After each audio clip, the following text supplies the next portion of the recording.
10 สัญญาณที่บ่งบอกว่าผู้หญิงมีสามีแล้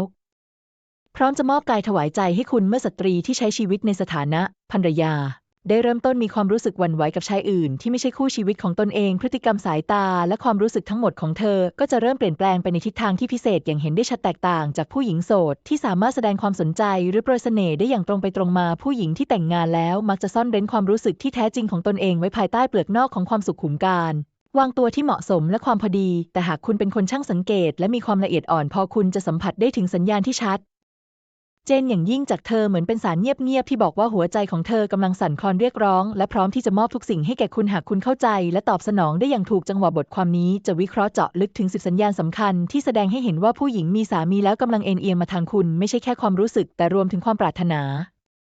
ลึกๆในแบบฉบับของผู้หญิงคนหนึ่งเธอพยายามหาโอกาสเข้ามาอยู่ใกล้ๆคุณโดยปกติแล้วผู้หญิงที่แต่งงานแล้วจะรักษาระยะห่างที่ชัดเจนกับผู้ชายคนอื่นเสมอแต่เมื่อใดก็ตามที่เธอเริ่มพยายามสร้างโอกาสที่จะได้ใกล้ชิดคุณไม่ว่าจะเป็นการขยับมานั่งใกล้ๆเพื่อพูดคุยเป็นการส่วนตัวหรือการสัมผัสตัวคุณแบบไม่ตั้งใจเบาๆนั่นคือสัญญาณที่ชัดเจนว่าเธอต้องการจะขยับเข้ามาใกล้ไม่ใช่แค่ระยะทางกายภาพแต่เป็นระยะทางของหัวใจเธอใช้สายตาที่พิเศษมองมาที่คุณดวงตาคือหน้าต่างของหัวใจที่ยากจะปิดบังความรู้สึกที่แท้จริงได้หากเธอมองคุณนานกว่าปกติสายตาของเธอลึกซึ้งและอ่อนโยนเหมือนอยากจะพูดอะไรบางอย่างแต่ไม่สามารถเอื้อนเอ่ยเป็นคำพูดได้นั่นคือสายตาของผู้หญิงที่หัวใจได้หวั่นไหวและกำลังหวังให้คุณเข้าใจความรู้สึกของเธอเธอเริ่มเล่าเรื่องส่วนตัวที่ลึกซึ้งให้คุณฟังผู้หญิงมีสามีมักจะเก็บเรื่องในใจไว้ปรับทุกข์กับเพื่อนสนิทหรือสามีของเธอเท่านั้นแต่ถ้าเธอเริ่มเล่าให้คุณฟังถึงปัญหาในชีวิตคู่ความรู้สึกขาดหายหรือความเหงาที่เกาะกุมในใจนั่นหมายความว่าคุณได้กลายเป็นคนที่เธอไว้วางใจและอยากจะเปิดใจด้วยและเมื่อผู้หญิงยอมเปิดใจนั่นคือการเชื้อเชิญให้คุณก้าวเข้าไปในโลกส่วนตัวของเธอเธอใส่ใจดูแลรูปลักษณ์ของตัวเองเป็นพิเศษเมื่อเจอคุณผู้หญิงที่กำลังมีความรู้สึก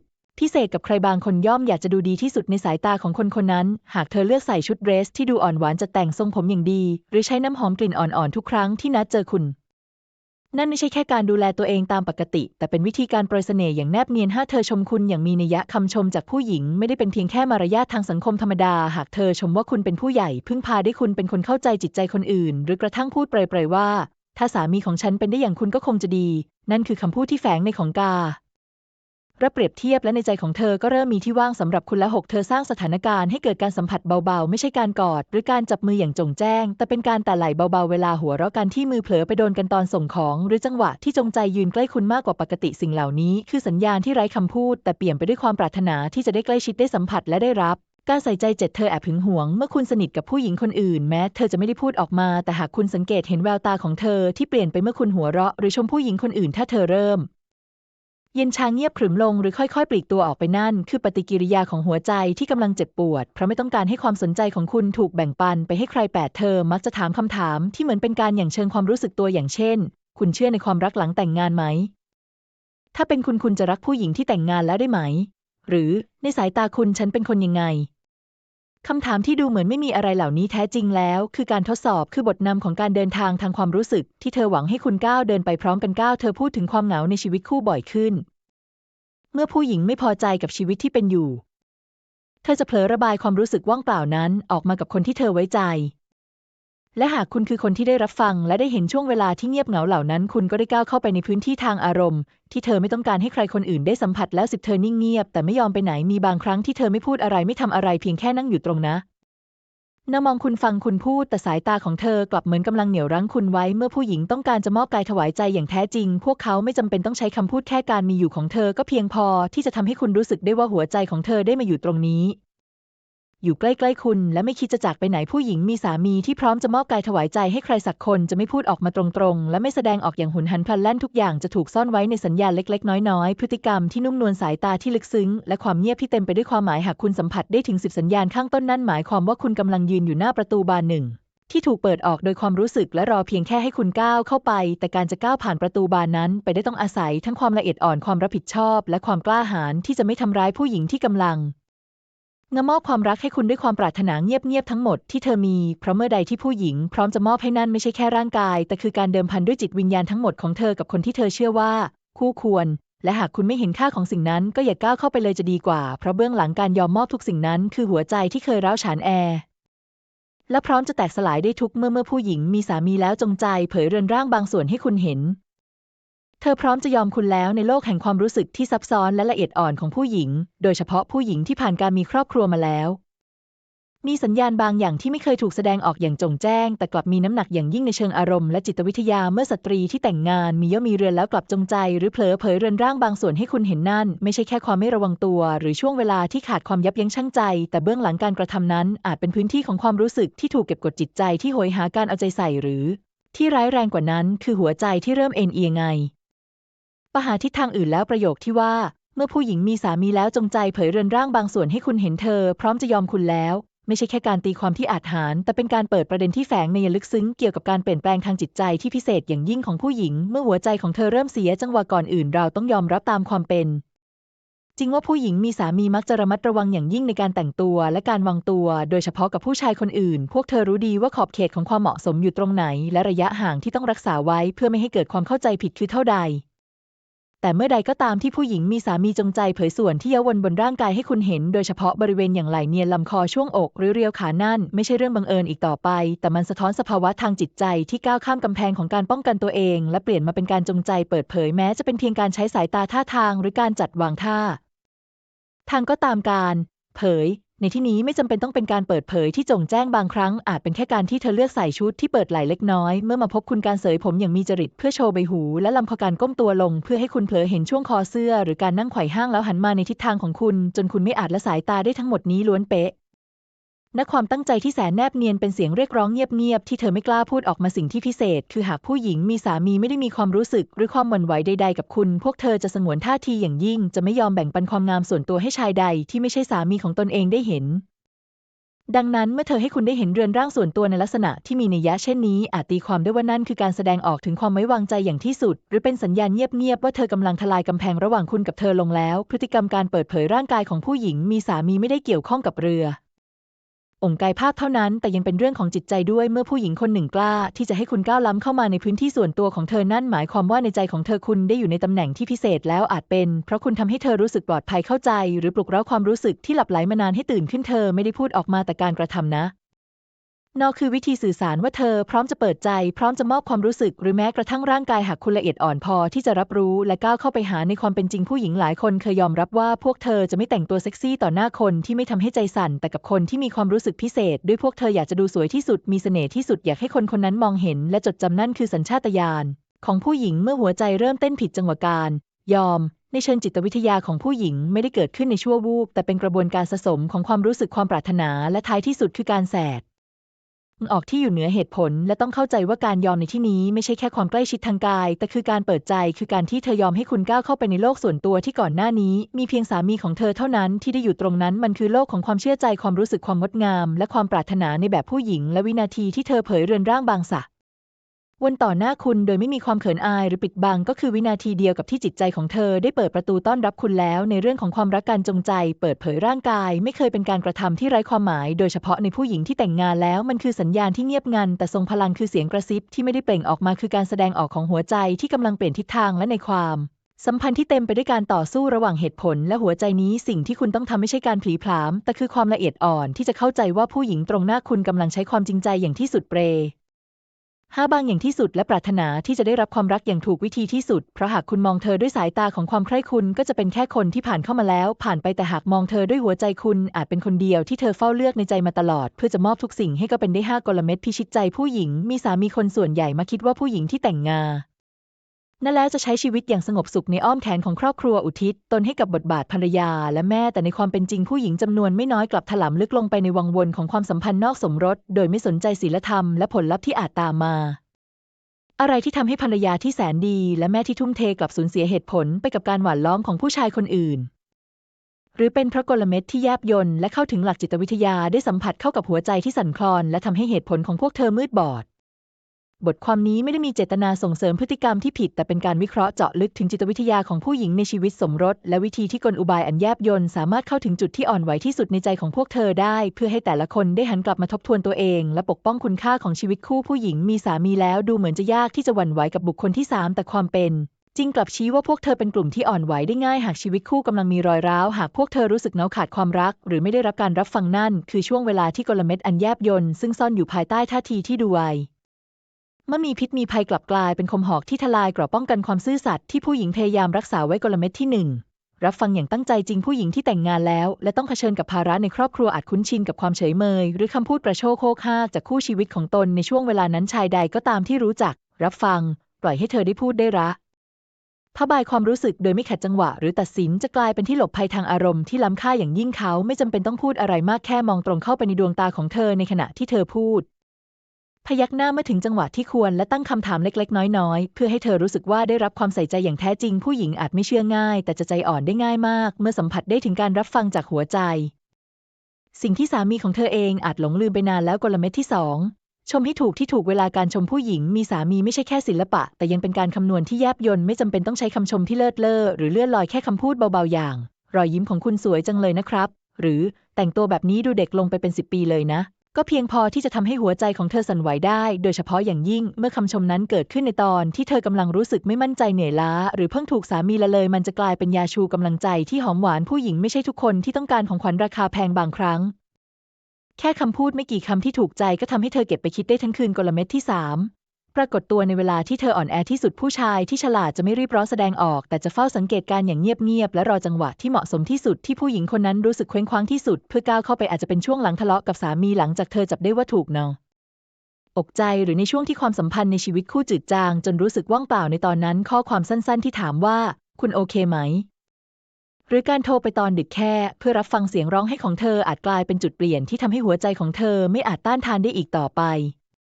ชายคนนั้นไม่จำเป็นต้องให้คำสัญญาแค่การอยู่ตรงนั้นในขณะที่คนอื่นหันหลังให้ก็เพียงพอที่จะกลายเป็นที่พึ่งทางใจที่ยากจะลืมเลือนกลเม็ดที่4สร้างความรู้สึกพิเศษที่สามีของเธอไม่มีให้ผู้หญิงทุกคนล้วนอยากรู้สึกว่าตัวเองเป็นคนพิเศษแตกต่างและได้รับการทนุถนอมราวกับเป็นราชินีในขณะที่ชีวิตสมรสที่ยาวนานมักทำให้ความรู้สึกเหล่านั้นจืดจางลงชายที่รู้วิธีปลุกความเป็นผู้หญิงในตัวเธอให้ตื่นขึ้นจะสามารถสร้างระยะห่างระหว่างสามีและคนรักในจินตนาการในจิตใต้สำนึกของเธอได้อย่างง่ายดายอาจจะเป็นสายตาที่อ่อนโยนกว่าการยอมตามอย่างมีชั้นเชิงหรือแค่ความอดทนเมื่อเธอแสดงอาการงอนอย่างไร้เหตุผลความแตกต่างเล็กๆน้อยๆนี้จะทำให้เธอเริ่มเปรียบเทียบและเมื่อการเปรียบเทียบเริ่มต้นขึ้นประตูกูการนอกใจก็กำลังแง้มเปิดออกกลเม็ดที่5ใช้ภาพลักษณ์ของความสุภาพและเป็นคนดีเป็นเกราะกำบังผู้ชายจะอันตรายที่สุดเมื่อพวกเขาไม่แสดงเจตนาที่แท้จริงออกมาคนที่รู้จักวางตัวรู้ขอบเขตและซ่อนความต้องการไว้ภายใต้ท่าทีที่ดูเป็นสุภาพบุรุษจะทำให้ผู้หญิงเชื่อว่าเธอกำลังได้รับความเคารพอย่างแท้จริงไม่ใช่เป็นเพียงเป้าหมายของการไล่ล่าทางกายความเป็นคนดีนี่เองที่ทำให้ผู้หญิงลดการป้องกันลงจนกระทั่งวันที่เธอมองย้อนกลับไปก็พบว่าความรู้สึกได้เลยเถิดไปไกลเกินควบคุมแล้วชายคนนั้นไม่เร่งรัดไม่บังคับแต่ค่อยๆห้านเมล็ดพันธุ์แห่งความเชื่อใจและค่อยๆนำพาเธอออกจากรังรักของตัวเองอย่างนุ่มนวลและอันตรายที่สุดการนอกใจไม่ได้เริ่มต้นที่ร่างกายแต่เริ่มต้นจากรอยร้าวเล็กๆในจิตใจผู้หญิงมีสามีที่พลาดพลั้งไปมักไม่ได้ทำไปเพราะความต้องการทางกายแต่เป็นเพราะพวกเธอเหงาเกินไปกระหายที่จะได้สัมผัสกับสิ่งเรียบง่ายอย่างสายตาที่อบอุ่นคำชมที่ถูกเวลาหรือการรับฟังที่จริงใจกลเม็ดเหล่านี้ไม่ใช่คาถามนอดดำแต่เป็นสิ่งที่โจมตีเข้าที่ช่องโหว่ทางจิตใจซึ่งชีวิตสมรสที่ยาวนานได้ละเลยไปการเข้าใจสิ่งนี้ไม่ได้มีไว้เพื่อให้ใครนำไปใช้ในทางที่ผิดแต่เพื่อให้คนที่อยู่ในความสัมพันธ์ได้ตื่นรู้เพื่อให้คนเป็นสามีรู้จักเติมไฟรักคนเป็นภรรยารู้จักรักนวลสงวนตัวและเพื่อให้บุคคลที่3รู้จักหยุดก่อนที่บาดแผลจะกลายเป็นรอยแผลเป็นที่ไม่มีวันรักษาหายการนอกใจอาจมอบความรู้สึกที่แปลกใหม่แต่ความสุขที่แท้จริงไม่เคยสร้างขึ้นได้จากความเจ็บปวดของผู้อื่นเมื่อผู้หญิงพร้อมจะมอบให้ถึงขนาดนี้เธอรอแค่ให้คุณลุกคืบเข้าไปในเรื่องของความรักบางครั้งผู้ชายอาจต้องเป็นฝ่ายเริ่มต้นแต่ก็มีบางคราที่ผู้หญิงกลับเป็นฝ่ายเปิดทางให้ได้การมอบให้อย่างเงียบงันแต่เปี่ยมไปด้วยความแรงกล้าโดยเฉพาะผู้หญิงที่ผ่านประสบการณ์ชีวิตมาแล้วพวกเธอจะไม่ยอมปล่อยตัวปล่อยใจให้ใครง่ายๆแต่เมื่อใดที่ได้เปิดใจแล้วทุกสายตาทุกการกระทำทุกการเคลื่อนไหวของพวกเธอก็คือคำเชิญชวนที่แนบเนียนลึกซึ้งและประณีตที่สุดประโยคที่ว่าเมื่อผู้หญิงพร้อมจะมอบให้ถึงขนาดนี้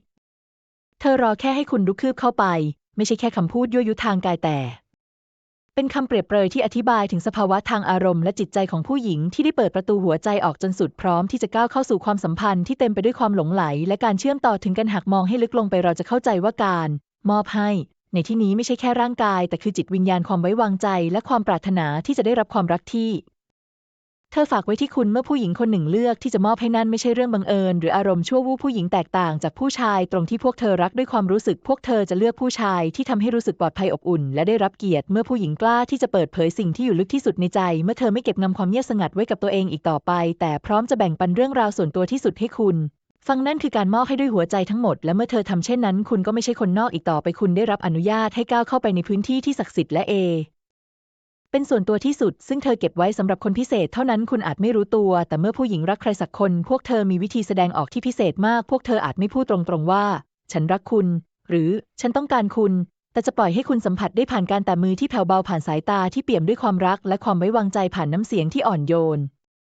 หรือแม้กระทั่งในช่วงเวลาที่เงียบงันแต่ไม่ได้รู้สึกห่างเหินพวกเธอมอบให้ผ่านสายตาที่เชื้อเชิญโดยไร้คำพูดผ่านความอ่อนนุ่มของร่างกายเมื่ออยู่ใกล้คุณผ่านความอ่อนโยนเมื่อคอยดูแลเอาใจใส่คุณหรือแม้กระทั่งการที่เธอยอมให้คุณได้เห็นมุมที่อ่อนแอซึ่งเธอซ่อนไว้จากคนอื่นเสมอมานั่นคือตอนที่เธอได้เลือกคุณให้เป็นที่พักพิงที่เธอจะสามารถปลดเปลื้องหน้ากากทุกชิ้นออกเป็นคนที่เธอปรารถนาจะผูกพันทั้งร่างกายและจิตวิญญาณผู้หญิงที่ยอมมอบให้ในลักษณะนี้ไม่ได้หวังให้คุณสงสารหรือฉวยโอกาสพวกเธอไม่ได้มองหาความเป็นเจ้าของแต่กำลังรอคอยการตอบสนองที่คู่ควรคำว่ารุกคืบเข้าไปในที่นี้ไม่ใช่การกระทำที่รุนแรงหรือขาดการควบคุมแต่เป็นสารที่บอกว่าจงเข้มแข็งจงเป็นฝ่ายเริ่มต้นและอย่าปล่อยให้หัวใจของเธอต้องรอคอยอย่างสิ้นหวังเมื่อเธอได้เปิดใจและเชื้อเชิญด้วยความจริงใจที่ลึกซึ้งที่สุดแล้วคุณก็ต้องละเอียดอ่อนพอที่จะรับรู้เป็นผู้ใหญ่พอที่จะเห็นคุณค่าและกล้าหาญพอที่จะก้าวไปหาเธอไม่ใช่เพื่อครอบครองแต่เพื่อร่วมสร้างความสัมพันธ์ที่สมบูรณ์แบบมีผู้ชายบางคนที่เมื่อเผชิญหน้ากับการมอบให้ของผู้หญิงกลับรู้สึกสับสนสงสัยหรือกระทั่งหวาดกลัวพวกเขาไม่เชื่อว่ามันเป็นเรื่องจริงหรือระมัดระวังตัวเกินไปเพราะกลัวความรับผิดชอบแต่สิ่งนี้เองที่ทำร้ายผู้หญิงได้เจ็บปวดที่สุดเพราะเมื่อผู้หญิงได้ตัดสินใจมอบให้นั่นหมายความว่าเธอได้ครุ่นคิดมานับครั้งไม่ถ้วนได้ต่อสู้กับความลังเลในใจได้ก้าวข้ามกำแพงของอดีตและบาดแผลเก่าๆมาแล้วดังนั้นเมื่อคุณไม่รับรู้หรือลังเลคุณกำลังสูญเสียผู้หญิงที่รักคุณอย่างสุดซึ่งไปจงจำไว้ว่าการมอบให้ที่ยิ่งใหญ่ที่สุดของผู้หญิงไม่ได้อยู่ที่ร่างกายแต่อยู่ที่ความไว้วางใจเมื่อผู้หญิงคนหนึ่งยอมให้คุณก้าวเข้าไปในโลกส่วนตัวของเธอยอมให้คุณเห็นรอยแผลในใจหรือนอนอยู่ข้างๆคุณในความเงียบสงบด้วยความมอนสู้สึกปลอดภัยอย่างที่สุดนั่นคือตอนที่เธอกำลังพูดว่าฉันเลือกคุณแล้วนะอย่าทำให้เธอต้องผิดหวังอย่าปล่อยให้การมอบให้ของเธอกลายเป็นการปล่อยตัวปล่อยใจที่ว่างเปล่าเมื่อผู้หญิงพร้อมจะมอบให้ถึงขนาดนี้คุณไม่จำเป็นต้องลังเลอีกต่อไปแค่รุกคืบเข้าไปด้วยความจริงใจความรับผิดชอบและความปรารถนาที่จะรักเพราะเมื่อคุณตอบรับคุณไม่ได้แค่ผู้หญิงที่อ่อนโยนแต่คุณจะได้จิตวิญญาณที่ยิ่งใหญ่ความรักที่เปี่ยมด้วยการให้อภัยและความไว้วางใจที่เธอเก็บไว้ให้คุณเพียงคนเดียวและเมื่อคุณทำทุกอย่างถูกต้องรางวัลที่คุณจะได้รับไม่ใช่แค่ช่วงเวลาแห่งความสัมพันธ์ที่หอมหวานแต่คือผู้หญิงทั้งคนที่จะอยู่เคียงข้างคุณด้วยหัวใจที่ไม่เคยเปลี่ยนไปบทสรุปความรักบางครั้งไม่จำเป็นต้องเอื้อนเอ่ยเป็นคำพูดแต่สามารถเข้าใจได้ผ่านการกระทำที่แฝงนัยยะและลึกซึ้งเมื่อผู้หญิงได้มอบให้ถึงเพียงนี้คุณไม่จำเป็นต้องถามอะไรอีกต่อไปแค่รู้สึกวายหัวใจและตอบสนองด้วยความจริงใจของลูกผู้ชายที่โตแล้วเพราะสิ่งล้ำค่าที่สุดในโลกนี้ไม่ใช่เพียงเรื่องบนเตียงแต่คือความสอดคล้องของจิตวิญญาณและความผูกพันที่มาจากความไว้วางใจอย่างสมบูรณ์หากคุณปล่อยให้ผู้หญิงที่เปิดใจเช่นนี้หลุดมือไปคุณอาจจะไม่มีวันได้พบเจอคนที่สองเช่นเธออีกเลยในชีวิตสัญญาณไฟเขียวจากผู้หญิงมีสามีเธอจะมีอาการแบบนี้ในชีวิตประจำวันเรามักจะคิดว่าผู้หญิงที่แต่งงานแล้วจะรักษาระยะห่างที่ชัดเจนกับผู้ชายคนอื่นโดยเฉพาะในความสัมพันธ์ที่เสี่ยงต่อการก้าวข้ามเส้นศีลธรรมแต่ชีวิตทางอารมณ์งูหญิงไม่เคยเป็นเรื่องง่ายโดยเฉพาะเมื่อพวกเธอต้องเผชิญกับช่องว่างทางความรู้สึกความเหงาในชีวิตคู่หรือความปรารถนาที่จะได้รับการเข้าใจในสิ่งที่สามีอาจไม่ได้มอบให้อีกต่อไปในสถานการณ์เช่นนั้นแม้จะยังคงอยู่ในสถานะภรรยาบางครั้งผู้หญิงก็อาจเป็นฝ่ายส่งสัญญาณเงียบๆที่บ่งบอกว่าพวกเธอกำลังเปิดใจหรือกำลังเปิดไฟเขียวให้กับความสัมพันธ์ครั้งใหม่แต่แตกต่างจากความผงผางหรืออาถรรพ์ของผู้ชายการเปิดไฟเขียวของผู้หญิงนั้นจะแนบเนียนเต็มไปด้วยนัยยะและหากคุณไม่ละเอียดอ่อนพอคุณจะไม่มีทางรู้เลยว่าเธอกำลังแง้มประตูบานไหนอยู่และเมื่อผู้หญิงมีสามีแล้วเริ่มมีอาการเหล่านี้เป็นไปได้สูงว่าเธอกำลังส่งสัญญาณที่ชัดเจนว่าคุณได้รับอนุญาตให้เข้าใกล้ได้มากขึ้นและเส้นแบ่งระหว่างความเป็นเพื่อนกับบางสิ่งที่ลึกซึ้งกว่านั้นกำลังค่อยๆจางลงอันดับแรกสัญญาณที่ชัดเจนที่สุดคือสายตาหากคุณจับได้ว่าสายตาของเธอมองหาที่คุณนานเกินไปลึกซึ้งและมีความอาวรณ์คุณจะสัมผัสได้ถึงความอ่อนโยนและบางสิ่งที่ไม่อาจเอ่ยเป็นคำพูดได้ผู้หญิงจะไม่มองลึกเข้าไปในดวงตาของผู้ชายคนอื่นบ่อยนักหากในใจไม่มีความรู้สึกพิเศษสายตานั้นไม่ใช่แค่ความสนใจธรรมดาแต่เป็นการเชื่อมต่อที่แฝงนัยยะเหมือนเธอกำลังหยั่งเชิงความรู้สึกของคุณและรอคอยปลดกิริยาตอบกลับเพื่อยืนยันว่าเธอไม่ได้รู้สึกไปคนเดียวและเมื่อสายตากลายเป็นภาษาที่ไร้เสียงแต่เปี่ยมด้วยความหมายนั่นคือเวลาที่คุณควรเข้าใจว่าไฟเขียวได้เปิดแล้วต่อมาคือการสัมผัสที่แนบเนียนผู้หญิงมีสามีที่ต้องการรักษาระยะห่างจะวางตัวอย่างเหมาะสมเสมอแต่ถ้าเธอเริ่มมีการสัมผัสที่ดูเป็นกันเองเบาๆเช่นแต่ไหล่คุณเวลาพูดคุยเสยผมไม่อยู่ต่อหน้าคุณหรือหาจังหวะให้มือสัมผัสกับมือของคุณอย่างเป็นธรรมชาตินั่นไม่ใช่ความบังเอิญอีกต่อไปการสัมผัสที่แม้จะเล็กน้อยแต่เกิดขึ้นซ้ำๆและมาพร้อมกับสายตาที่ นโยนคือสัญญาณที่บอกว่าเธอได้ก้าวข้ามขอบเขตของความเป็นเพื่อนและกำลังอนุญาตให้ความสัมพันธ์ที่พิเศษกว่านั้นได้เริ่มต้นขึ้นอีกหนึ่งจุดคือการเปิดใจในเรื่องส่วนตัวผู้หญิงมีสามีมักไม่ค่อยเล่าเรื่องชีวิตคู่ให้คนนอกฟังโดยเฉพาะกับผู้ชายแต่ถ้าเธอเริ่มเล่าให้คุณฟังถึงความทุกข์ในชีวิตสมรสความเฉยเมยของหามีหรือความเหงาที่เธอกำลังเผชิญอยู่นั่นไม่ใช่แค่การปรับทุกข์ทั่วไปผู้หญิงจะเลือกคนที่จะระบายความในใจและเมื่อเธอเปิดใจกับคุณนั่นหมายถึงเธอกำลังเลือกคุณให้เป็นที่พึ่งที่ไว้ใจได้หรือแม้กระทั่งเป็นที่หลบภัยทางอารมณ์การอนุญาตให้คุณล่วงรู้เรื่องส่วนตัวคือการแสดงออกถึงความไว้วางใจที่พิเศษและบางครั้งก็คือความปรารถนาที่จะมีใครสักคนมาเติมเต็มช่องว่างที่สามีได้ละเลยไปที่ไม่กล่าวถึงไม่ได้คือการเป็นฝ่ายเริ่มต้นเมื่อผู้หญิงมีสามีเริ่มเป็นฝ่ายส่งข้อความหาคุณก่อนถ่ายถามสารทุกข์สุขดิบของคุณบ่อยๆหรือแม้กระทั่งหาเรื่องเพื่อจะได้พบเจอหรือยืดเวลาการสนทนาออกไปนั่นไม่ใช่แค่มารยาทหรือความเป็นเพื่อนธรรมดาอีกแล้วการเป็นฝ่ายเริ่มต้นของเธอคือการเปิดทางให้คุณก้าวเข้าไปในโลกส่วนตัวของเธอเป็นการแง้มประตูสู่ความสัมพันธ์ที่อาจไปได้ไกลกว่านี้หากคุณรู้สึกเช่นเดียวกันผู้หญิงมีสามีจะไม่ยอมเป็นฝ่ายเริ่มต้นกับผู้ชายคนไหนง่ายๆหากในใจไม่มีความรู้สึกที่พิเศษจริงๆนอกจากนี้สัญญาณที่ลึกซึ้งแต่สังเกตได้คือการเปลี่ยนแปลงตัวเองเมื่ออยู่กับคุณอาจจะเป็นสไตล์การแต่งตัวที่ดูดีขึ้นอ่อนหวานขึ้นหรือมีความเป็นผู้หญิงมากขึ้นทุกครั้งที่ปรากฏตัวข้างๆคุณคือการใส่ใจในรายละเอียดเล็กๆน้อยๆอย่างกลิ่นน้ำหอมสีลิปสติกหรือทรงผมซึ่งเป็นสิ่งที่ผู้หญิงมักจะทำก็ต่อเมื่อพวกเธอใส่ใจว่าตัวเองจะดูเป็นอย่างไรในสายตาของผู้ชายคนพิเศษและความพิเศษนั้นหากไม่ได้มีไว้สำหรับคุณก็คงไม่จำเป็นต้องใส่ใจถึงเพียงนั้นสุดท้ายสิ่งที่นบเนียนที่สุดแต่ก็ชัดเจนที่สุดคือเธอจะไม่พูดสิ่งที่ต้องการออกมาตรงๆผู้หญิงมีสามีที่เปิดไฟเขียวจะทำอย่างมีชั้นเชิงพวกเธอจะไม่เชื้อเชิญไม่สารภาพรักแต่จะสร้างบรรยากาศที่คลุมเครือรักษาระยะห่างที่ใกล้พอให้คุณรู้สึกได้แต่ก็ไกลพอที่จะไม่ทำให้เธอดูเป็นผู้หญิงที่ไม่ดีและหากคุณละเอียดอ่อนพอคุณจะเห็นความขัดแย้งในใจของเธอที่ด้านหนึ่งก็อยากจะรักษาเกียรติของตน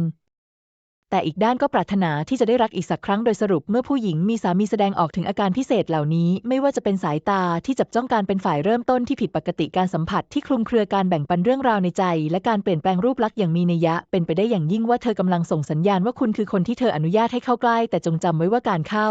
หาผู้หญิงที่มีครอบครัวแล้วย่อมมาพร้อมกับความระมัดระวังเสมอเพราะถึงแม้ไฟเขียวจะเปิดอยู่แต่เส้นแบ่งระหว่างความรักกับการทำลายศีลธรรมก็ห่างกันเพียงแค่ก้าวเดียวกันเข้าใจสิ่งนี้คือเครื่องพิสูจน์ความเป็นลูกผู้ชายที่รู้จักรักแต่ก็มีสติพอที่จะไม่ทำลายสิ่งที่ไม่ใช่ของตน